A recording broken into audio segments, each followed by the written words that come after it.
Hello students, welcome back again your economics station unlock economics. आज हमारा पहली बात बता दूं कि हमारा ऑर्गेनाइजेशन का चैप्टर आज हमारा खत्म हो जाएगा। एंड तक जरूर देखें, इंपॉर्टेंट टॉपिक है 12 सीबीएसई के लिए। चैनल को सब्सक्राइब करें, बेल आइकन दबाएं और ज्यादा से ज्यादा शेयर करें, जिससे ये वीडियो आपके दोस्तों तक भी पहुंच पाए। क्योंकि बिजनेस स्टडीज का ट्यूशन नहीं पढ़ते बच्चे और स्कूल में भी नहीं पढ़ते, तो बस वीडियोस देखकर काम चलाते हैं। लेकिन ये काम चलाओ वीडियो नहीं है।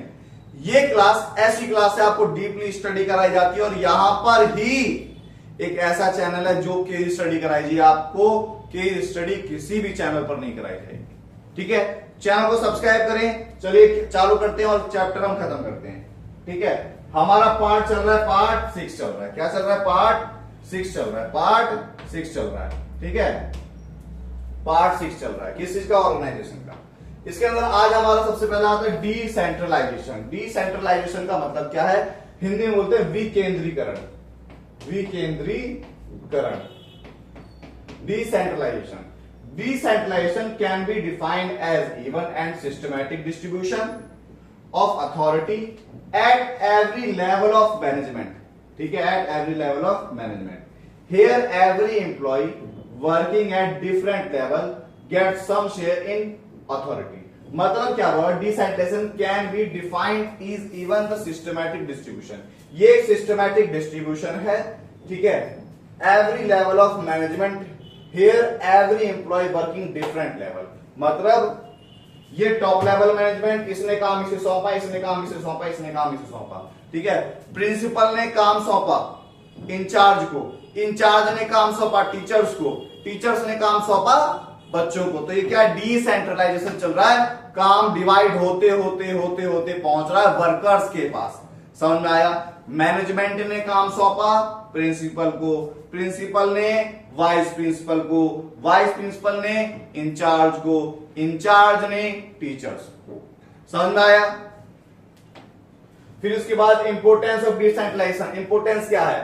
Develop initiative among subordinate. मतलब इनिशिएटिव, मोटिवेशन आता है किसके अंदर? नीचे काम करने वाले लोगों को। मैनेजरियल टैलेंट क्या होता है? फ्यूचर में अच्छा होगा, क्विक डिसीजन लिया जा सकता है, ग्रोथ होगी और बेटर कंट्रोल होगा, रिलीफ मिलता है टॉप लेवल मैनेजमेंट को। अब इसको और अच्छे से डिस्क्राइब करते हैं। सबसे पहले develop initiative among subordinate passing of authority at middle level और लोअर लेवल। मतलब क्या हुआ?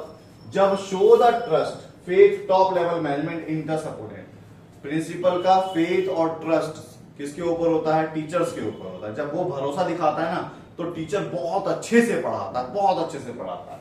ठीक है, and trust faith motive the employ, जिससे टीचर्स को मोटिवेशन मिलता है। ओ, मैडम ने हमें ये काम दिया है, हम बहुत अच्छे से करेंगे। तो वही होता है क्या? इनिशिएटिव डेवलपमेंट होता है। ठीक है, फिर develop managerial talent of for future. Managerial talent क्या हो जाता है? धीरे धीरे बढ़ना चालू हो जाता है। अब हमें कोई काम सौंप दिया, हम उसके अंदर क्या हो गए? स्किल हमारी डेवलप हो गई, हमारा दिमाग डेवलप होगा, हम ऐसे धीरे धीरे एक्सपर्ट हो जाएंगे और बाद में कोई काम को हम ऑर्गेनाइज कर सकते हैं, कोई काम को मैनेज कर सकते हैं। तो अगर हम किसी को जिम्मेदारी सौंपेंगे तो उसके अंदर क्या होगी? मैनेजमेंट स्किल धीरे धीरे डेवलप होने लग जाएगी। Quick decision in the decentralisation process, decision making not restricted few hand only but decision making power ensured the all. मतलब काम तो सब में बांट दिया, लेकिन डिसीजन मेकिंग की जो पावर है वो सबके हाथ में नहीं होती, क्योंकि सबके हाथ में चली गई तो टाइम लग जाएगा। एक के हाथ में क्या हुआ? डिसीजन लेने की पावर हुई, मैनेजर के पास पावर है, उसने तुरंत डिसीजन लिया, तो बहुत जल्दी डिसीजन लिया जा सकता है। Relieve the top level management. जब प्रिंसिपल मैडम ने सारा काम नीचे वालों को सौंप दिया, तो टॉप लेवल मैनेजमेंट क्या होगा? Relief, relax. Oh my God, तो क्या होगा? रिलैक्स फील करेगा। Facilitate of growth. ठीक है, और जब काम सौंप दिया, सारे लोग अपने अच्छे तरीके से काम करेंगे। मोर देन ऑटोनॉमी, अच्छे तरीके से काम करा जाएगा। Help the subordinate. ठीक है, मैनेजर क्या करेगा? हेल्प करेगा सबऑर्डिनेट, नीचे काम करने वाले लोगों को, अच्छे से काम होगा और काम तेजी से हो जाएगा आगे। ठीक है, बेटर कंट्रोल। अब क्या होगा? देखो, जब काम सबको सौंप दिया तो इसका काम, मेन इंसान का काम क्या होगा?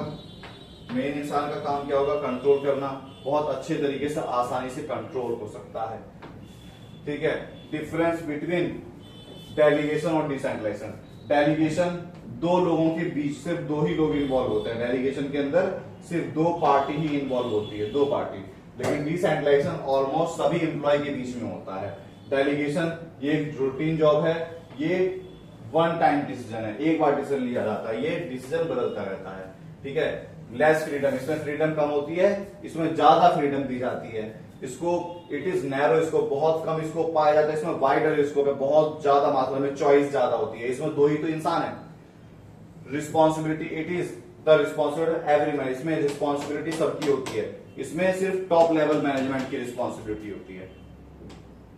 फिर उसके बाद purpose, reduce the workload, manager का वर्कलोड क्या हो जाता है, कम हो जाता है। Increase the role of subordinate, इसमें क्या होता है, जो हमारे नीचे काम करने वाले लोग हैं उनको उनका इन्वॉल्वमेंट बढ़ाना, ठीक है। Grant of authority, authority granted by superior, इसमें सुपीरियर के द्वारा अथॉरिटी दी जाती है, इसमें हर लेवल के मैनेजर के द्वारा अथॉरिटी दी जाती है, ठीक है। समझ में आ गया? तो हमारा पूरा चैप्टर खत्म हो गया, 5 मिनट के अंदर चैप्टर खत्म हुआ है।